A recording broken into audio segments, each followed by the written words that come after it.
Assalamualaikum warahmatullahi wabarakatuh.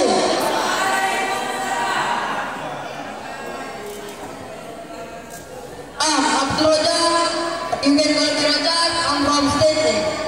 Standing here, I want to tell you a little story. Story of Lake Toba. Please enjoy it. Once upon a time, there was a man who was living in North Sumatra. He lived in a simple hut in a farming field. He did some gardening and fishing for his daily life. One day, while the man was fishing, he caught a big golden fish in his shirt.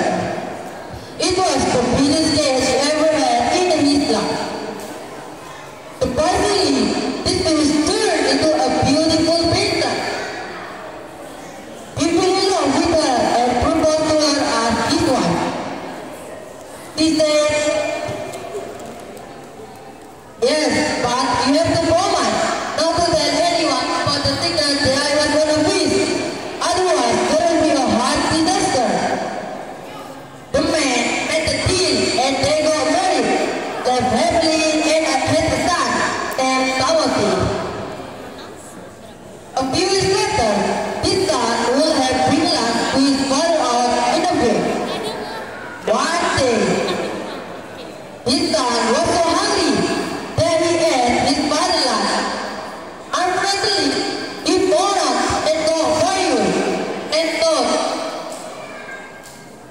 "You don't got a fish." The son ran home and asked his mother. The mother started crying, feeling sad that her husband forgot his promise.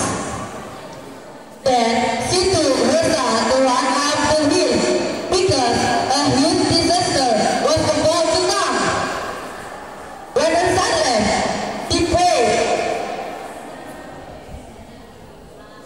Soon, there was a big earthquake, followed by non-stop pouring rain. Then, the whole area got flooded and became Lake Toba.